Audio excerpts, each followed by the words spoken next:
À l'heure où le chef triplement étoilé Yannick Aleno ouvre au Palais Brongniart à Paris sa deuxième cantine bistrotière avec son génial concept de terroir parisien, il est temps de revenir sur son parcours aérien de Courchevel avec le restaurant 1947 et son expérience culinaire hors norme à Dubaï où il exerce sa cuisine d'exception dans les 3 restaurants du Palace, One and Only The Palm en passant par Beyrouth. Yannick Aleno est pour ainsi dire tombé dedans. Les fées cuisine sont penchés sur mon berceau. Je n'ai jamais voulu faire autre chose que ça. Quand je partais en CAP et que mes petits copains partaient faire des études supérieures, évidemment, c'est tout de suite dénigrant. Hein. Mais c'est comme ça. De toute façon, le monde scolaire est difficile, peut-être plus que le monde réel. Les enfants ne se font pas de cadeaux. Et c'est peut-être aussi ce qui construit l'envie d'y arriver. C'est un peu ratatouille. Hein. Ouais. Vous voyez l'image de Linguine qui arrive dans une cuisine, c'était ça à l'époque. Hein. On rentrait sous la tutelle ou sous le tutorat d'un chef. Et après, c'était parti. Donc moi, j'ai eu la chance de rencontrer Gabriel Biscay parce que mes parents tenaient un café. Et il venait prendre son jus le matin. Et c'était un peu la chance de rencontrer des gens. J'ai toujours eu de la chance, finalement.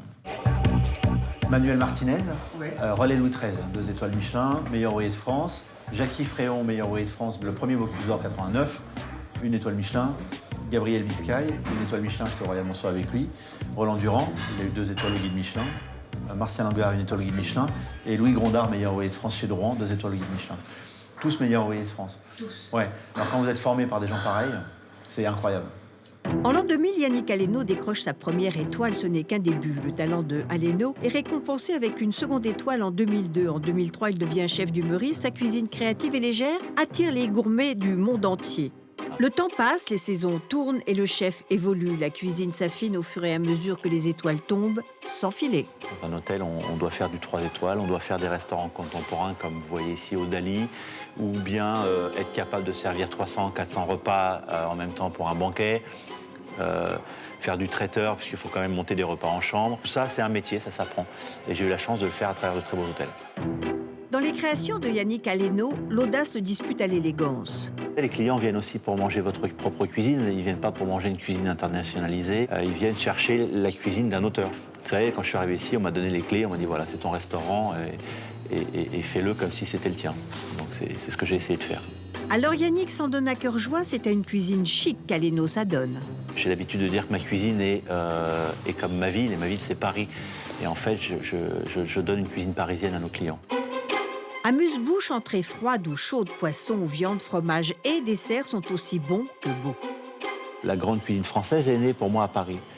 Et cet esprit est là, existe, comme la mode est à Paris.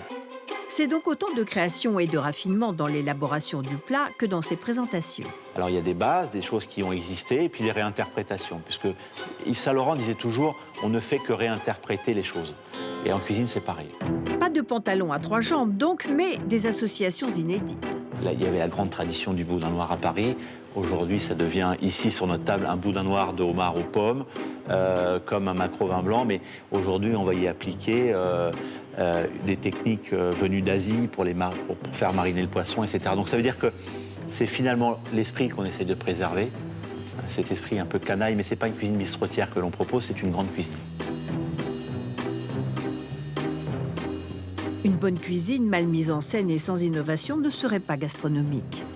Les vieux principes d'hôtellerie, il fallait transporter des plateaux en argent pesant 6 kilos, des assiettes. Une assiette, c'est 1,8 kg chaque. Donc vous multipliez par 4. Une cloche, c'est plus de 2 kilos. Vous multipliez par 4. À l'intérieur d'une assiette, on met 150 grammes de nourriture, vous multipliez par 4. Et vous arrivez à avoir des jeunes qui portent des plateaux de 13 kilos comme ça et qui s'abîment le dos. Et je trouvais ça un peu inadmissible. Donc on a commencé à créer ces plateaux en carbone qui pèsent moins d'1 kilo. Donc déjà, on réduit le poids de 5 kilos. Ce n'est pas tout. Le chef est celui qui doit penser à tout. Le décor, l'assiette s'appelle onde et le décor reste sur table. Et je ne me sers que de la surface utile, c'est-à-dire la surface de création en cuisine. Donc on a diminué forcément le diamètre et le poids de l'assiette, les cloches ont diminué également, et on se retrouve au quotidien à économiser 1 tonne de matériel transporté, ce qui est colossal. ce qui est colossal. Un service gastronomique, on trimballe 800, 900 assiettes. Entre la tasse, la sous-tasse, l'assiette à pain, ceci, cela, c'est 900 assiettes pour un service de 50 couverts. Donc ça fait beaucoup, beaucoup de choses. Et du coup, on a redressé le service puisque les plateaux sont portés à l'épaule, ils sont ultra légers et on passe le service comme si de rien n'était. Et donc je suis content, c'est je pense une vraie avancée et l'hôtellerie moderne doit avancer dans ce sens-là. Yannick Aleno, c'est 3 étoiles, un soupçon de gouaille, un rien de canaille, une curiosité qui n'a d'égal que sa créativité jubilatoire. Bref, la classe, le tout à la sauce royale. Les étoiles, c'est très important. Comme dit Paul Bocuse, on peut faire sans, mais c'est mieux avec. C'est comme l'école. Si on n'avait pas un maître pour nous juger et de faire un constat sur notre travail, la nature humaine est faite pour de la performance. C'est le critère, à mon avis, encore fiable, mondial. Et c'est justement à l'exposition universelle de Shanghai que l'on pouvait voir à la soirée Dior les filles sur la piste de danse avec des petits fours signés Yannick Aleno. Je pense que la cuisine, c'est comme la couture, les choses que l'on additionne, qui sont derrière, le travail que l'on met pour faire plaisir aux gens, ne se voit pas forcément. Mais le résultat est tellement flagrant, tellement évident que, voilà, il se passe un truc. Et voilà un sac Dior mignon à croquer. On a fait la reproduction du sac, en fait, qui était l'égérie de ce soir. On a vu Marion Cotillard avec ce soir. Donc on l'a fait avec une ganache un peu citronnée. Voilà, on a essayé de reproduire à l'identique le sac créé par Toledano. Quels que soient les exercices de style, un même désir, le dépassement de soi à la montagne comme à la ville. On confie et on s'associe finalement sur des projets. Il faut être objectif, il faut être regardant, il faut être stratégique. On est dans une concurrence incroyable. Et ce qui fait venir les gens et un succès commercial, c'est l'intelligence que l'on met dans l'entreprise. Une intelligence qui atteint des sommets dans le jardin alpin de Courchevel. Le célèbre palace Cheval Blanc lui a confié ses 2 restaurants. Le 1947 est un lieu d'exception conçu sur mesure. Quand j'ai été voir M. Arnaud pour lui demander de me faire le nouveau 47, en bas, il n'a pas hésité 2 minutes parce que j'y suis allé, je pense, avec les bons arguments et je pense la bonne vision pour sa maison. Je sentais qu'il était temps qu'on ait un restaurant extrêmement luxueux, pointu, qui a un regard porté sur l'avenir. Et cet outil de travail, comme j'aime l'appeler, a été dessiné et réalisé pour l'entière satisfaction des clients.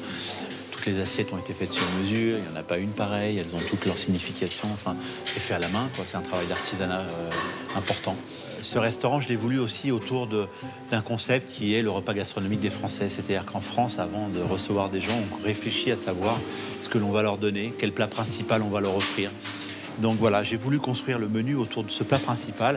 Et autour de ce plat principal, je grimpe comme ça, je monte vers une succession de petits plats, tous étudiés, où on va tirer la quintessence de chaque produit. C'est un restaurant de destination, donc les gens qui viennent, je le souhaite en tout cas, venir nous voir, c'est pour partir avec nous dans cette aventure et au voyage culinaire de Cheval Blanc. Ce restaurant est une œuvre d'art. J'ai voulu finalement que les clients ne soient pas éloignés de la cuisine et que ce point de convergence là qui est là soit justement l'endroit où tout l'ensemble du restaurant se réunit pour travailler et pour être au service du client. C'est plus une cuisine, une salle, une sommellerie, ce sont 15 personnes qui sont dévouées au bien-être des 20 convives que l'on reçoit chaque soir.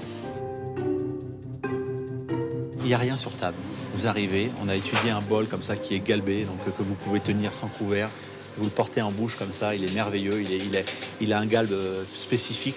On vient vous verser un consommé. Ce soir, on va le frotter aux aiguilles de pain pour trouver ses goûts de résine. J'adore le résineux du pain, ça sent bon. Et ensuite, on attaque l'apéritif.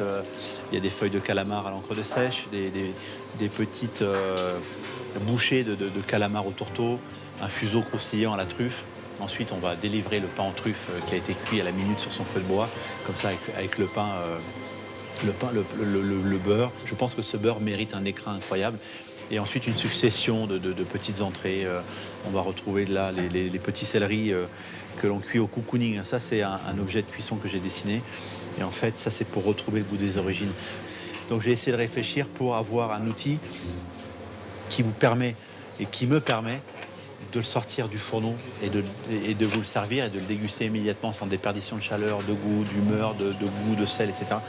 Donc voilà, ce sont des choses auxquelles on a travaillé. Vous allez retrouver une Saint-Jacques en fine tranche comme ça, comme un millefeuille, Saint-Jacques très fine, 1 millimètre de truffe, 1 millimètre de Saint-Jacques, 1 millimètre de truffe, 1 millimètre de Saint-Jacques, comme ça jusqu'à l'infini, jusqu'en haut de la terrine, cuit de vapeur avec un petit beurre blanc. Voilà, et ensuite ce soir on a un dos de chevreuil avec une couqueline de pommes de terre au truc. Donc c'est une grosse tourte comme ça de pommes de terre cuites comme un gratin, vous savez, dans lequel on a emprisonné des feuilles de truffe et dans une pâte. Une pâte à cook, c'est la pâte qui est entre le feuilletage et le croissant. Je vous le conseille. Le restaurant accueille un nombre volontairement restreint de convives. Dîner au 1947 est une expérience hors norme et jouissive. Yannick Alléno traque le produit à son apogée pour délivrer une collection de mets singuliers à un public passionné et raffiné, une vision concrète de la rareté. C'est une recherche perpétuelle de l'exceptionnel. Et tant qu'on n'a pas touché le parfait, on va essayer de le trouver. Une cuisine qui, par-delà les sensations, atteint le domaine bien gardé des émotions. On a fait une cave à saucissons. On a été chercher les plus beaux saucissons dans le monde entier. On a eu du Mississippi, on en a eu évidemment de Savoie. Une quête de la quintessence de chaque produit pour atteindre une perfection qui fait, le temps d'une soirée, tout oublier, jusqu'à la couleur du cheval blanc d'Henri IV, direction Paris, où nous suivons ce bourreau de travail. Est-ce que c'est un travail? Je ne le considère pas comme cela parce que ce n'est pas une souffrance. La chance que j'ai, c'est que tous les jours, j'ai l'occasion de rencontrer des gens extraordinaires. Un vigneron, un architecte, un grand patron. Enfin, vous vous rendez compte? Moi, je suis un fils de banlieue. Voilà. De la banlieue, en passant par la place de la Bourse jusqu'à Beyrouth, Yannick Alléno fait voler en éclats le plafond de verre et installe son restaurant Le Stay dans le quartier des Nouveaux Souks. Autour de nous, il y a toutes les bijouteries. Et on a voulu créer ce lieu comme un bijou. C'est une bijouterie, c'est-à-dire qu'on accueille les gens dans le même esprit, c'est-à-dire avec autant de raffinement, autant de soins, autant de temps qu'il faut pour que la personne choisisse son petit gâteau. Alors, on est parti sur un concept peut-être un peu différent, c'est-à-dire qu'on est parti du gros Saint-Honoré jusqu'au plus petit à déguster en milliardise. Ça m'amusait beaucoup de décliner comme ça un peu la gamme de la pâtisserie.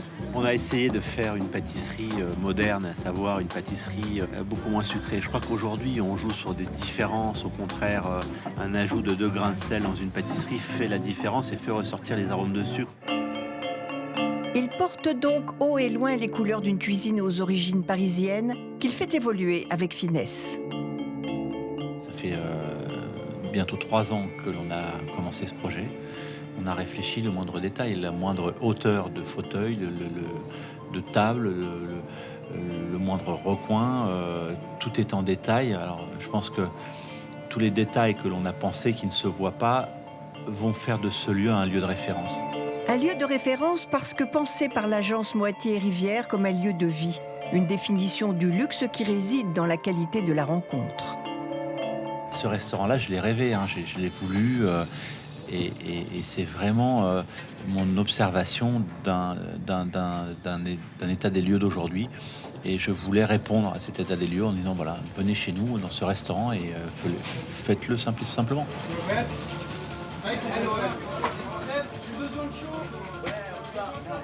C'est un métier intense, mais bon voilà, c'est comme ça qu'on vit aussi, c'est un métier où on n'arrête jamais. Et le temps imparti, ce qui est très difficile dans la restauration, c'est les 2 moments de service qui sont le déjeuner et le dîner. On monte 2 fois sur les planches et on va s'exprimer 2 fois. Donc il ne faut pas louper ce moment parce que les gens viennent aussi pour avoir un moment inattendu et ça a une tension extrême. Mais je pense que sans cette tension, on ne sort pas grand-chose de bien. Et Yannick Alléno promène son univers sans frontières de Pékin à Taïwan en passant par Dubaï où nous avons suivi ses pas. C'est dans un décor aux influences mauresques et andalouses que le chef offre sa table au prestigieux palace One and Only The Palm. Je suis un chef d'hôtel. En fait, ce qui me passionne, c'est l'hôtellerie de luxe. Et ce qui me passionne, c'est de créer la vie dans ces hôtels. Il faut aussi être capable d'amener une cuisine décomplexée, une cuisine quotidienne à nos résidents aux gens qui viennent vivre dans nos hôtels ou qui les pratiquent de l'extérieur.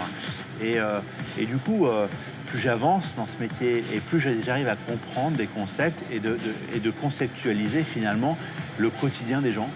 Et ça me passionne parce qu'on apprend plein de choses. Yannick, c'est aussi une belle histoire parce que Yannick a non seulement un grand talent culinaire, mais c'est aussi quelqu'un avec une personnalité exceptionnelle. Et on lui a donné toute la restauration. Vous savez que dans beaucoup d'hôtels, en général, on ne donne que un restaurant. Ici, nous avons trois restaurants. Une carte blanche que Yannick Aleno a su utiliser avec une classe et une créativité franche. Le stay, comme vous le savez, c'est les restaurants contemporains que je développe à travers le monde. On pénètre dans un endroit assez confiné, hein, c'est un très joli restaurant. J'avais envie d'un endroit où on enlève un peu tout le chichi-pompon que nous avons dans les mégapoles, qu'on desserre un peu la cravate, que les maîtres d'hôtel vous approchent avec plus de simplicité. Les gens ont besoin d'être accompagnés encore plus qu'avant, envie de se détendre encore plus qu'avant. Les temps sont de plus en plus durs, de plus en plus tendus, et j'avais envie d'offrir cette parenthèse de vie aux gens. Et le stay, c'est finalement une parenthèse de vie, de plaisir. Suite de la visite, direction le bord de mer. La vue sur la ligne d'horizon de la ville est spectaculaire. Pour en profiter, le chef a imaginé une terrasse lounge, les pieds dans l'eau.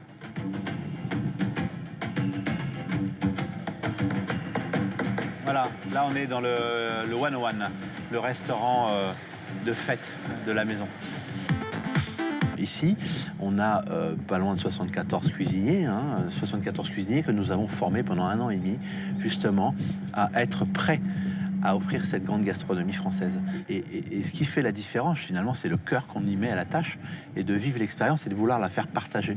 Et aujourd'hui, on sent en plus l'activité, les gens s'approprient de plus en plus. C'est un restaurant, et les restaurants marchent extraordinairement bien.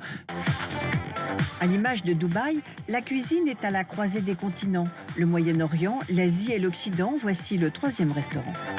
Voilà, le Zest. Le Zest, c'est le restaurant de tous les jours, le restaurant, ce qu'on appelle le all-day dining, que l'on utilise pour le petit déjeuner, pour le déjeuner, le thé l'après-midi, le dîner le soir pour les résidents de l'hôtel. Sinon, on va passer en cuisine. Voilà. Ça va, Hugo? Christophe?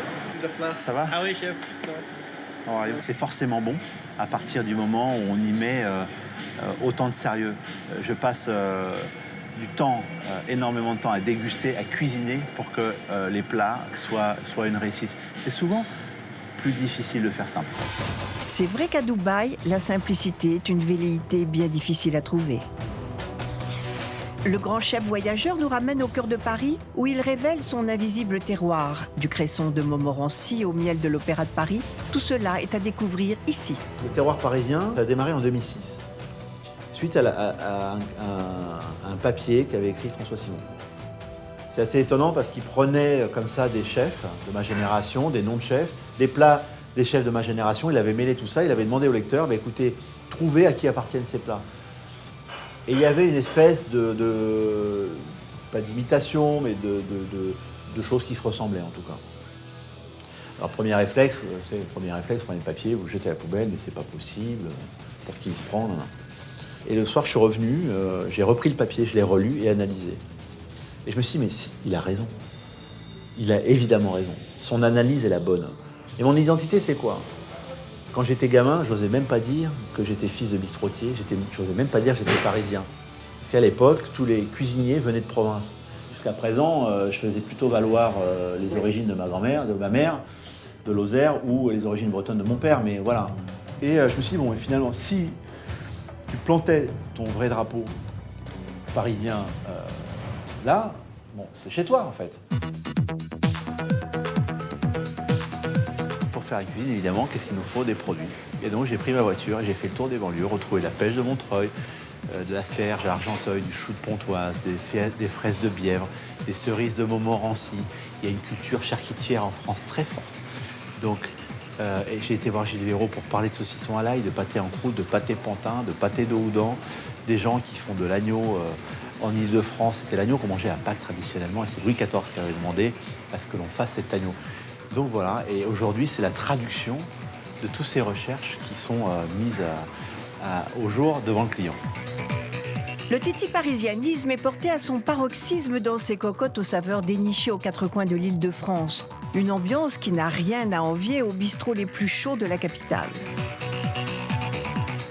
J'ai essayé de faire, grâce à Jean-Michel Wilmotte, avec le trait de Jean-Michel Wilmotte aujourd'hui, ce restaurant.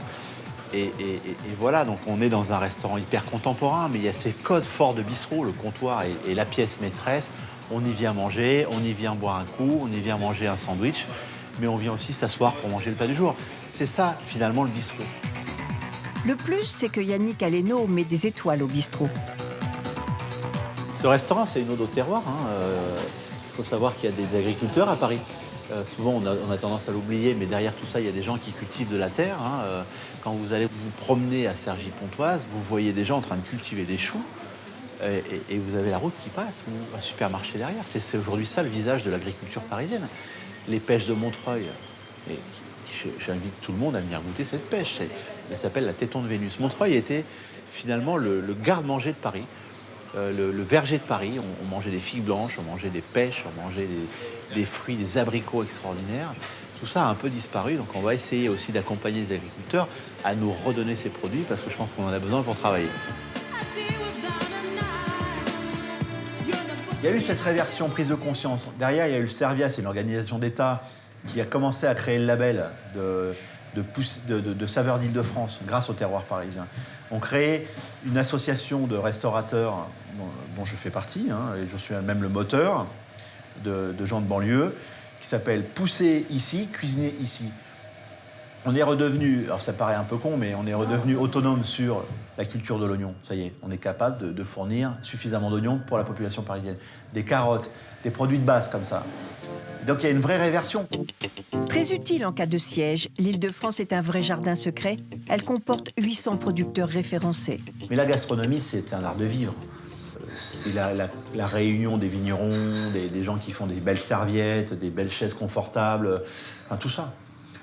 Les produits exceptionnels, des chefs extraordinaires, c'est ça. Une réunion de talents qui, avec Yannick Aleno, prend des allures de communion où chaque élément est le fruit d'une grande attention. Je crois qu'Yannick est surtout curieux et c'est pareil pour si on fait de la création picturale ou une œuvre littéraire. La curiosité, c'est le résultat d'une projection en avant, c'est-à-dire une capacité à imaginer et inventer. Les maîtres et les chefs ont en commun le génie. Une sauce, c'est un peu comme une toile, sauf qu'elle donne plus envie.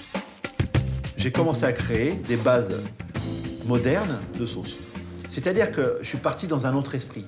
Une sauce moderne, c'est diététique, c'est puissant de goût, c'est facile à réaliser, en tout cas avec des process. La sauce d'antan, c'est une sauce qui demande un savoir-faire phénoménal.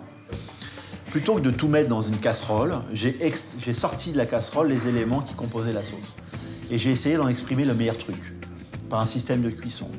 Et donc on a trouvé un truc phénoménal, qui est ce que j'appelle l'extraction. Et ensuite de ça, plutôt que d'appliquer une réduction par le chaud, comme on l'a toujours fait, j'ai appliqué une réduction par le froid. Ça s'appelle la cryoconcentration. Et il en sort un jus, et donc on applique comme ça des réductions successives, et ça donne des extractions. Et ensuite, j'applique un système, un truc qui est simple, c'est ce que font les vignerons depuis tout le temps. Donc mes extractions, c'est comme mes vins de réserve, et je les assemble pour faire des sauces qui ont des goûts extraordinaires, des choses que je n'avais jamais eu l'occasion de goûter. Et pour moi, ça, ce sont des sauces modernes. Donc, il n'y a pas de sel, puisque j'ai réduit, par la concentration, j'ai la minéralité qui est là. Donc, c'est pas mauvais pour la santé. Donc, on a plein d'avantages, c'est-à-dire qu'on retrouve le goût de faire des sauces, de mettre de la sauce et d'y aller. Et Dieu que c'est bon. Une naturelle générosité que rien ne pourrait brider et qui fait de lui un vrai grand cuisinier. Si, par le travail, par la différence, j'arrive à faire rêver un minimum de gens avec une assiette ou un plat ou un truc, je pense que j'ai réussi mon truc. Un beau rêve étoilé dont il est malheureusement temps de se réveiller.